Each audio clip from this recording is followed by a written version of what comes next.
weeks,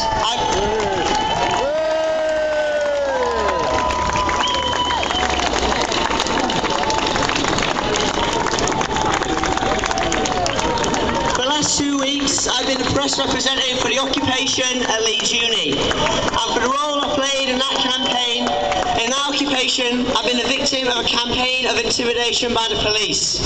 I received intimidating phone calls, first from my own student union, then the police, and was issued with a letter at my own home on Tuesday morning accusing me of being the organiser of an illegal demonstration. But since November the 10th, hundreds of students have been arrested, peaceful protests have been kettled and attacked, and school and college students have faced disciplinary action and the withdrawal of EMA. But on Thursday, the police's useless policies came to the fore. But this is just part of a sustained attempt to destroy our right to protest. But we will not be cowed. We will fight for our futures in spite of all of their intimidation, and our movement will be victorious. They are already in retreat. EMA has been saved in Scotland and in Wales, and there are going to be no tuition fee rises in Wales. But this is just the beginning. The attitude and behaviour of Vice-Chancellor Michael Arthur at Leeds University has been absolutely disgusting during our occupation.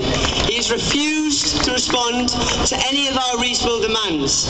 He claimed our occupation was disruptive, but we had a fantastic relationship with the people working and using the Michael Sadler building. And it raises the question, if 100 of the so-called iPod generation can live in relative comfort and for 2.5 weeks and build a mass movement, but Michael Arthur can't rearrange lectures in one lecture theatre in a university of over 500 lecture theatres and seminar rooms, why is Michael Arthur on a 6-figure salary, and why is he the one to make decisions about the cuts?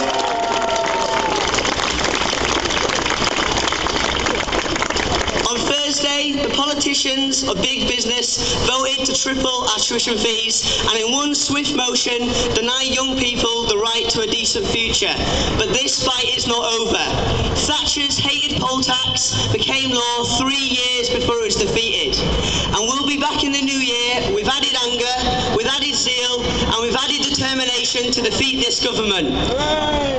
But as well as determination, we need a clear strategy that is going to lead us to victory.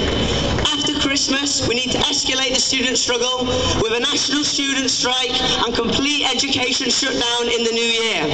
We need to get organised to build local anti-cuts groups in every school, college and university to take actions decided on democratically.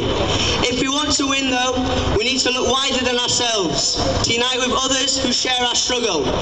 And so in the occupation, we know that we can't throw a protective cordon around education or Leeds University. That is why one of our demands was also that Leeds City Labour Council refused to implement any cuts whatsoever, and that they halt the plans to bulldoze through 3,000 council worker redundancies. We need the might of the working class, who are organised in fighting trade unions, taking collective action, withdrawing their labour, will be able to bring this government to its knees. The strength of organised workers, when combined with the energy and determination of young people and students, will be an unstoppable force. In March, it is likely that our teachers and lecturers are going to be going on strike, and we're going to see student solidarity on their picket lines like never before. We also need to build for the TUC demo in March, and for the TUC to take up our slogans.